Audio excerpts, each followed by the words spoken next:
Shalom Aleichem. This is Rav Kalman, and boy, do I have a story for you in honor of the upcoming yard site of the Lubavitcher Rebbuh.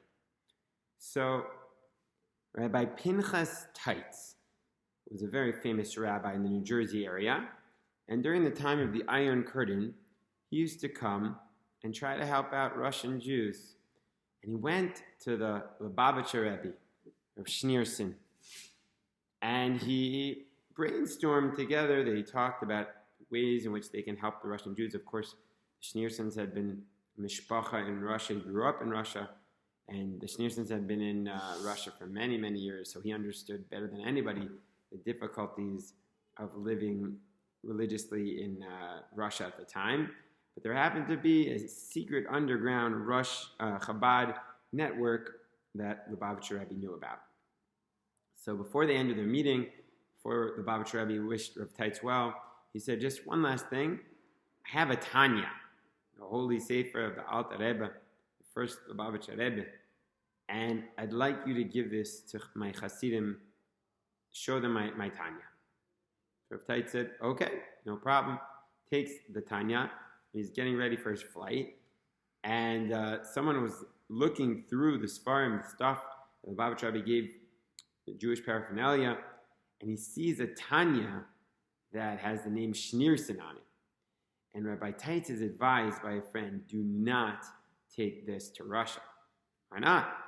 You see, the Schneersons, they were not very popular by the Russian authorities. And the Rebbe Rayatz and others, it caused them a lot of issues. And they did not want to take a chance. If he took a Tanya with the name Schneerson on it, who knows what could have happened? Who knows? Maybe they would take him, maybe they would arrest him, secret messages. So he was advised not to do it. But Rabbi Teitz asked a friend of the Rebbe, what do you think? Should I take the chance? And he said, does the Rebbe know what the situation is in Russia? Rabbi Teitz said, of course, he grew up there, he knows a lot better than me. And the Rebbe still gave you the Tanya? Yeah, the Rebbe gave me the Tanya. So trust the Rebbe. The Rebbe knows what he's doing. Rabbi Teitz, even though he wasn't a chassid, he knew to trust the Rebbe. So he gets to Russia, no problems. And he needs to set up a meeting with the people who live, Chabad connections. How was a meeting made back then? It wasn't like you just went to a coffee shop. You had to meet a yid in shul when they were allowed to daven together. When no one was noticing, say, hey, I'll see you on Tuesday afternoon in this particular place. And look 100 times to make sure the authorities didn't catch what no one was looking, because if you're an American, then you were very suspicious. And so it was. He made the meeting. He met in the spot, and there are a few Hasidim there. And he talks to them a little bit, and then he offers them the Tanya from the Rebbe. He tells them this is the Rebbe that the Rebbe himself learns. And they said, what? The Rebbe? I can't touch it. I didn't go to the mikveh today.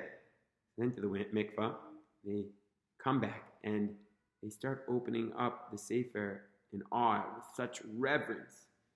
And they're opening it up, and they see there's a knecht, a little fold.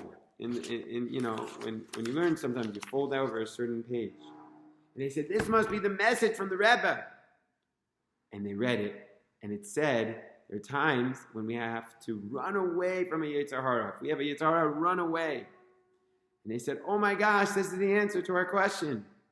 We have been wondering, should we run away from Russia and apply for a visa? Or is it too risky? Maybe they'll think we're traitors. So we can't apply for a visa. Maybe they'll send us to Siberia. Or maybe we should apply for the visa and they'll let us go. And the Rebbe gave us an answer. So Rav Teitz is in shock. He says, what? From a little knecht, a little, fold, that's how you're going to... But that's what they said. So he walks away and says, okay, crazy Chabadnik, and what can I say? And he goes to the next group, and the same thing happens. He meets with them, and he shows them, and they have to go to the mikvah. And they open up the Sefer, and they see another fold in the paper. And this time, when they read it, it's a different page, and it says, when you have a difficulty, you have to transform it to the good. Transform the bad to the good. And they understood. They too were struggling with the same question. Should they leave? Should they go? The Rebbe was telling them to stay. Rabbi Teitz walked away and said, This is craziness. He went back to the Rebbe and told them about everything except this. Because he was ashamed that, these Hasidim were making huge life decisions based on a little fold. And he could tell that the Rebbe was waiting for him to say one more thing. And the Rebbe finally said, and what about the Tanya? Did you show them the Tanya? And he said, yeah, I showed them the Tanya. And the Rebbe says, did they see the fold? Did they see the fold in the paper? And then Rebbe Taitz understood the amazing Ruach HaKodesh of Lubavitcher Rebbuh, and maybe more importantly, the amazing connection between a Rebbe and his chassid and his students. Maybe be Zoicha to have Rebbes like the Lubavitcher Rebbuh, a little bit like the Lubavitcher Rebbuh, to have faith, B'ezrat Hashem, in the humble servants. May you have a beautiful day in honor of the Lubavitcher Rebbuh, and thank you to Rabbi Y.Y. Jacobson for this amazing story that you taught me. Hope you share it with the world. All right, subscribe for more stories here at Kalman Stories. Have a wonderful day.